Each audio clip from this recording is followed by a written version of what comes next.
तुम्हें Santa Claus कुछ भी नहीं देंगे क्योंकि मम्मा कहती है सेंटा क्लॉज सिर्फ अमीरों को ही गिफ्ट देते हैं। क्रिसमस में सबको गिफ्ट मिलता है, मुझे भी मिलेगा। तुम देखना, इस बार सेंटा क्लॉज मुझे नए शूज जरूर देकर जाएंगे। नए शूज, और वो भी तुम्हें? तुम छोटे कमजोर चिड़िया के बच्चे हो, तुम्हें ऐसी कोई चीज मिलने वाली नहीं। कबूतर बैठा उनकी बातें सुन रहा था। कौवे के बच्चे ऐसे किसी को तंग नहीं करते, क्यों इसे कमजोर चिड़िया के बच्चे बोल रहे हो? नहीं नहीं अंकल कबूतर, ऐसे तो मेरी मम्मा कहती हैं। कुकू और जग्गू वहाँ से चले जाते हैं। कुकू बेटा, क्या हुआ है, क्यों रो रहे हो? मम्मा, उस जग्गू के बच्चे ने मुझे गरीब और कमजोर चिड़िया का बच्चा कहा है, और वो कहता है कि सेंटा क्लॉज सिर्फ अमीरों के बच्चों को ही गिफ्ट देते हैं। मम्मा, वो झूठ बोल रहा है ना? बताइए मम्मा। नहीं बेटा, वो सच्चा है। सेंटा क्लॉज सिर्फ अमीर बच्चों को ही गिफ्ट देते हैं। मुझे माफ करना बेटा, इस बार फिर मैं आपको नए शूज नहीं लेकर दे सकूंगी। मम्मा, मैं तो मजाक कर रहा था। मुझे नहीं जरूरत ऐसी चीजों की जिनका नाम लेने से मेरी मम्मा परेशान हो जाए। दूसरे दिन झरने पर मम्मा चिड़िया और कुकू बैठे हुए थे जब वहाँ जग्गू कौवा अपनी मम्मा के साथ आता है। चिड़िया, देखो देखो, मैं अपने बेटे के लिए नए कपड़े लेकर आई हूँ। गरम कपड़े हैं, बड़ी दुकान से लाई हूँ मैं। कैसे हैं? अच्छे हैं गोरी बहन। चलो कुकू बेटा, हम घने जंगल में जाते हैं। मम्मा मम्मा, इन्हें मेरे शूज तो दिखा दे। मुझे नहीं कुछ भी देखना, हम जंगल में जाते हैं मम्मा। क्रिसमस की खुशी में सबके घरों में मीठे पकवान पक रहे थे, घर सजे हुए थे। चील दी मिठाई बांटने जंगल में आती है। वो बुलबुल के पास जाती है, उसे मिठाई देती है। फिर चील दी मिट्ठू तोते के घर जाती है।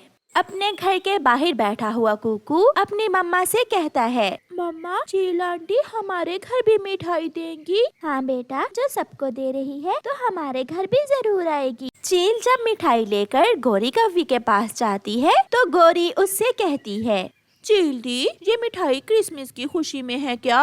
हाँ गोरी, मैंने सोचा कि इस खुशी के मौके पर सब में मिठाई बांटती हूँ। वो जो घर सामने है ना, बहुत गरीब चिड़िया है हमारे जंगल में, कोई भी उससे बात नहीं करता। उसके घर जाने की कोई जरूरत नहीं है आपको। क्या वो बहुत ज्यादा गरीब है? हाँ, उसका घर भी टूटा हुआ है। फिर चील गोरी कौवी की बातों में आकर चिड़िया के घर मिठाई दिए बिना ही वापस चली जाती है। ये सब कुकू देख रहा था, उसे ये सब बर्दाश्त नहीं होता। वो जोरों से रोने लग जाता है। अगर हम गरीब हैं तो इसमें हमारा क्या दोष है? कोई भी हमसे प्यार नहीं करता, हमसे कोई नहीं मिलता। अब चील दी भी हमारे घर मिठाई दिए बिना ही चली गई है। मैं ले दूंगी मिठाई अपने बेटे को। ये वाले शूज मुझे दें, और वो लाल रंग की शर्ट भी। कबूतर, आप अपने बेटे के लिए गिफ्ट तो ले गए थे, अब ये किसके लिए ले रहे हैं? कोई है मेरे जानने वाला? बस आप ये सब एक बड़े डिब्बे में रखकर पैक कर दें। फिर कबूतर चाचा वो बड़ा डिब्बा लेकर वहाँ से चला जाता है। रात हो जाती है। कुकू खिड़की से बाहर देख रहा था जब उसे सेंटा क्लॉज हेलो करता है। Hello uncle. क्या आपकी मम्मा सो गई हैं? हाँ, आप सेंटा क्लॉज अंकल है ना? हाँ अंकल, मेरी मम्मा तो सो गई है।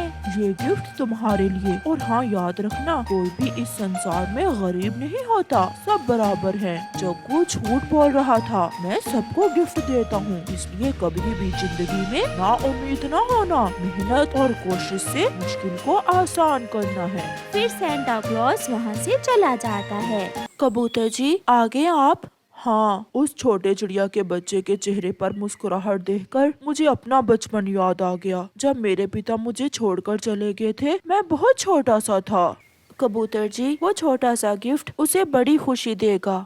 सुबह हो जाती है। कुकू बेटा, ये नए शूज और ये लाल रंग की शर्ट कहाँ से आई है? मम्मा, जग्गू झूठ बोलता है, सेंटा क्लॉज गरीबों की भी मदद करते हैं। ये सुनकर उसकी मम्मा हैरानी से अपने बेटे की तरफ देखे जा रही थी। प्यारे दोस्तों, क्रिसमस के इस खुशी के मौका पर अपने गरीब दोस्तों को भी अपनी खुशियों में शामिल करें। आपका धन्यवाद। हाँ रे चिड़िया, शाम से पहले पहले तुम्हें मेरा उधार चुकाना होगा जो तुमने अपने पति के इलाज के लिए लिया था।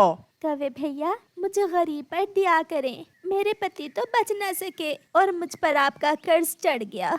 मैं आहिस्ता आहिस्ता आपका कर्ज लुटा दूंगी। शाम तक का समय है, मैं अब और इंतजार नहीं कर सकता। कौवा गुस्से में वहाँ से चला जाता है। मम्मा चिड़िया परेशान होकर बैठ जाती है। मम्मा, गुड़िया बहन और मैं दोनों काम करेंगे। हम लुटा देंगे अंकल कौवे का कर्ज। उन्होंने बहुत बेइज्जती की है आपकी। मैं चुप रहा मगर मुझे बहुत गुस्सा आ रहा था। बेटा, हम गरीब गुस्सा करेंगे भी तो क्या करेंगे। आप जाओ, अपनी बहन को साथ लेकर आओ। वो कब से नदी पर गई हुई है। मम्मा, मैं अभी जाता हूँ। फिर चिड़िया का बेटा अपनी बहन को लेने नदी की तरफ चला जाता है। गुड़िया बहन, जल्दी घर चलें। मम्मा बहुत परेशान है। अंकल कौवे ने बहुत बेइज्जती की है मम्मा की। वो कालू कौवा हर समय हमारी मम्मा को तंग करता है। हुआ क्या है आज? आप घर चलें, मम्मा आपको बताएंगी। फिर गुड़िया और उसका भाई अपने घर के लिए उड़ते हैं। रास्ते में जाते हुए कालू कौवा अपने दोस्त भूरे कौवे के साथ उनका रास्ता रोक लेता है। रुको चिड़िया के बच्चों, अगर यहाँ से आगे गए तो पंख तोड़ दूंगा। वो दोनों बहन भाई रुक जाते हैं। कालू, इस छोटी चिड़िया को साथ ले जाते हैं। जब इसकी माँ तुम्हारा उधार लुटाएगी तो इसे वापस ले जाएगी। हमें घर जाने दे, मेरी मम्मा लौटा देंगी आपका उधार। साथ चलो, तुम सुन रही हो ना मैंने क्या कहा है। कालू कौवा और भूरा गुड़िया को अपने साथ ले जाते हैं। कुकू रोता हुआ घर भागता है। मम्मा, मम्मा, वो कालू अंकल गुड़िया बहन को अपने साथ ले गया है। उसके साथ एक और कौवा भी था।